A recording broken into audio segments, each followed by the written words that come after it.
I greet everyone.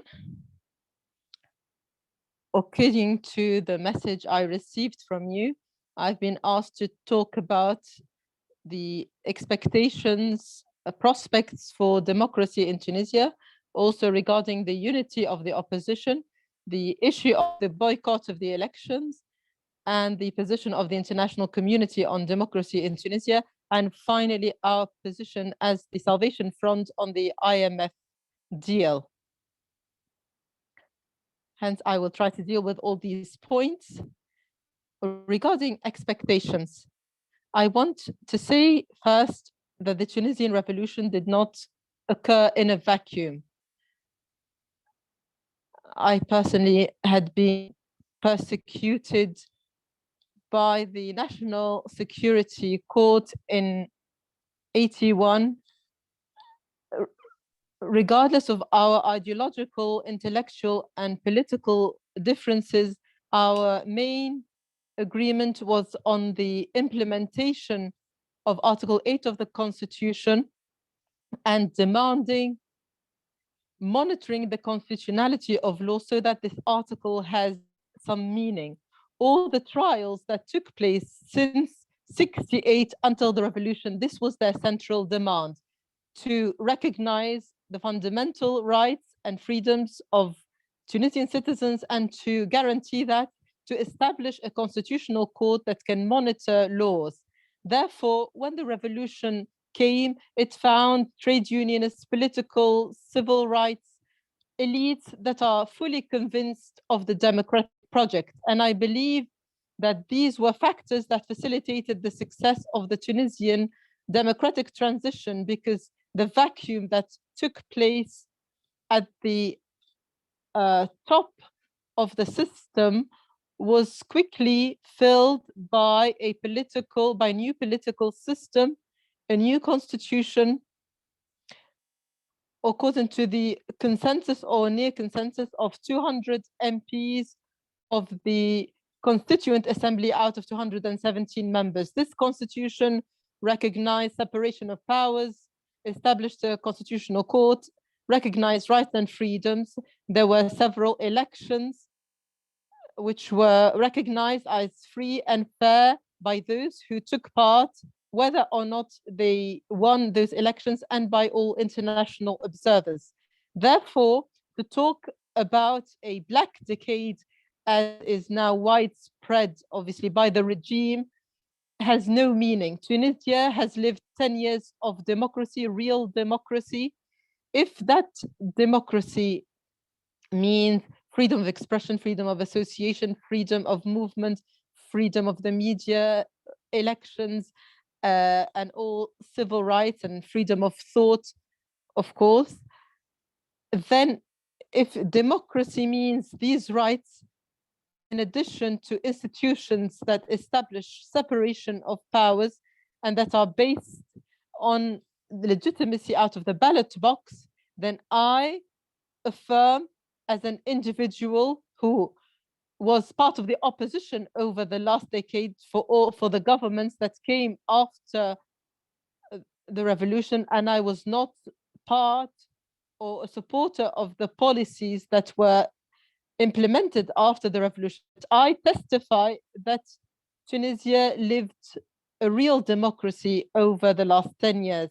Unfortunately, there was a failure. If the elites had been culturally ready to establish a democratic political system, however, the repression and division and lack of communication prevented the elaboration of the political forces that could deal with the problems of society, the economic and social problems, and provide solutions for those problems. In the absence of these programs and visions for the economy and society, people were disappointed in the democratic transition, because instead of improving their living conditions, those deteriorated too before the revolution, such that economically and socially matters under dictatorship were better. Hence, there was a reaction, a widespread widespread social reaction against democracy as reduced to what is shown on TV of fights and disputes within parliament without any concern for people's concerns. People were angry, they were disappointed.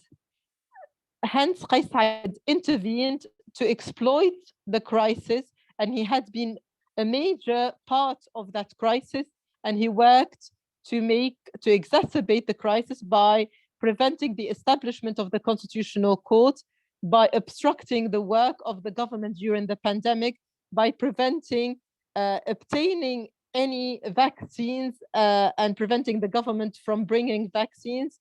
We can't now talk about all the examples of his obstruction and his provocative discourses that show him along with the army, which proved that he had been planning the coup. And on the 25th of July, 2021, he implemented his coup against democracy. He dissolved all institutions. He dissolved the government, which was illegal because the constitution does not allow him to do that. He dissolved parliament, which is an elected institution that has the same legitimacy that he claims for himself because they come from the same elections. He dissolved the higher judicial council, which was a major achievement on the path to the independence of the judiciary.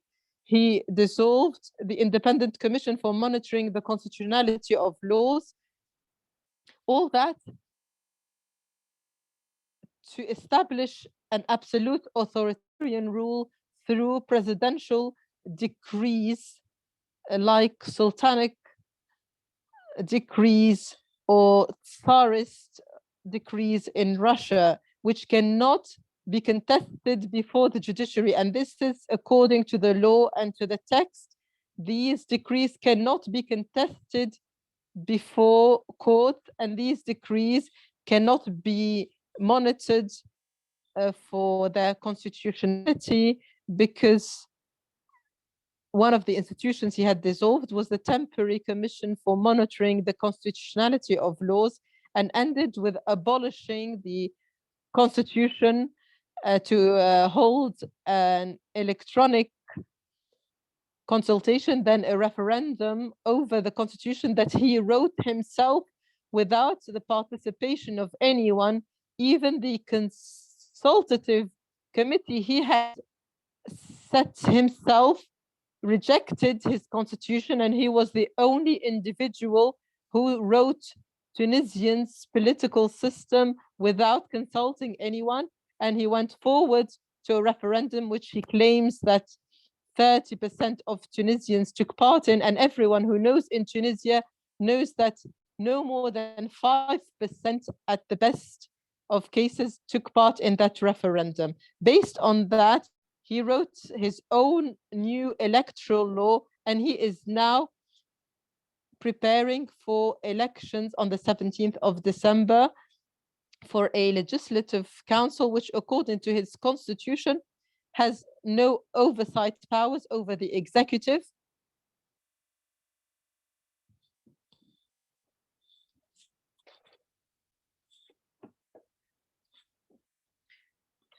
The legislative power, he also shares in that authority. He has the right to call for referendums.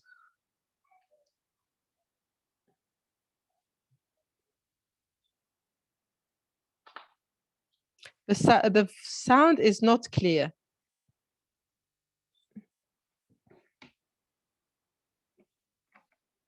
Was there anything that was not clear? I would like you to focus on the future in two questions. What are your predictions for these coming elections after around 10 days? Secondly, what is the role of the international community in your view? What do you ask of them to support Tunisian democracy? What is happening in Tunisia is clear. It is a coup against democracy. What is the future of democracy after this coup? I started by saying that the Tunisian society the elites since the 60s were prepared culturally to establish a democratic system. And Tunisian society today is pluralistic, is diverse in the sense that there are many parties, there are trade unions, there are civil society organizations, there are academics, independent figures, and it is not possible for any system, for any setback to democracy to cancel all that. Secondly, I would like to point out that what Qais Said has done has made him isolated internally. Now there is a consensus among all political and civil elites and academics and independents to oppose these tendencies and to call for a return to a system based on the separation of powers and that guarantees freedom. Hence, when Qais Said started his power, he started with a sort of popular support because it was a reaction to what happened before the 25th of July. However, citizens have been fully disappointed in Qais Said. And when I say disappointed, I mean that they do not expect anything from him, but they have not reached the point of rebelling against him because they do not believe that his departure, that because public opinion is living through a crisis with the opposition and the political class as a whole. And they are focused on the social crisis, the rise in prices, the shortage of basic commodities, poverty. Therefore, citizens are not concerned about politics. Now, the political system regime is isolated completely internally and it's suffering an external isolation. But the balance of powers has not reached the point, a turning point that can form a consensus within Tunisian society on change. There is still some life for this regime, but events are precipitating. One cannot predict what will happen in the near future because the social economic crisis is very acute and it's feeding the political crisis. We cannot predict how much time there is left for this regime, but things are moving in the direction not in this regime's interest. The second condition is the unity of the opposition. I may have talked for too long on the first point. Now, the opposition agrees on the diagnosis and the objective. They all agree that the goal is to end this coup and return to democracy. But what is missing is unity of the opposition. There is still division within the elites. As a result, not as a difference on the diagnosis, but because of the past. They are divided on the pre-coup experience, and there are severe, mostly ideological rather than political divisions. And these inherited divisions from the pre-coup era is preventing the unity of the opposition. But matters are developing. Next Sunday, for the first time, there will be two protests. One led by the National Salvation Front and the second by 5 social democratic parties. And the two will meet at the Bourguiba Avenue, the Revolution Avenue in Tunis. So for the first time, without a united protest, these forces have agreed to meet on the same street to call for the same demands. So the unity of ranks has not been achieved yet, but what will happen on Saturday, yes, on the 10th of December is positive. What will happen is important, but it does not mean that we have gone beyond the state of division.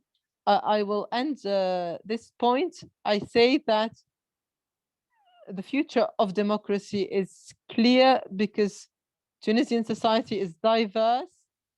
Tunisia has now experienced authoritarianism and become convinced that it does not provide any solutions. The future is for democracy, despite all the setbacks. Tunisia is experiencing a setback, and I personally believe we will be able to surpass that. I do not believe that will be far, but in any case, it is not possible to predict whether we will be able to have a national dialogue to establish a national salvation front to deal with the economic crisis, or there will be destruction. I am optimistic about the future of democracy because the forces on the ground are convinced, and those that oppose democracy are weakening by the day, but the pace of events cannot be controlled by anyone, and it is not easy to predict because it is accelerating. The last point, I rely on the international community. 1 minute, briefly. In 1 minute, states have values and interests, and it is possible that interests and values may be contradictory, and we take this into account and we prepare for it. What I say briefly is that the US position is important in its support for democracy. It did not hesitate since the first moment of the coup to emphasize the importance of the return to democracy. The European Union is not as clear in its position because of the geographical position, which makes it primarily concerned about political stability and the question of immigration that is increasing towards European shores from Tunisia and North Africa. Hence, the European Union, it is more concerned about stability. And what I believe personally is that dictatorship in a society like Tunisia, in such circumstances, cannot establish any stability. Only democracy can provide political stability. Not easily, but it is possible. Finally,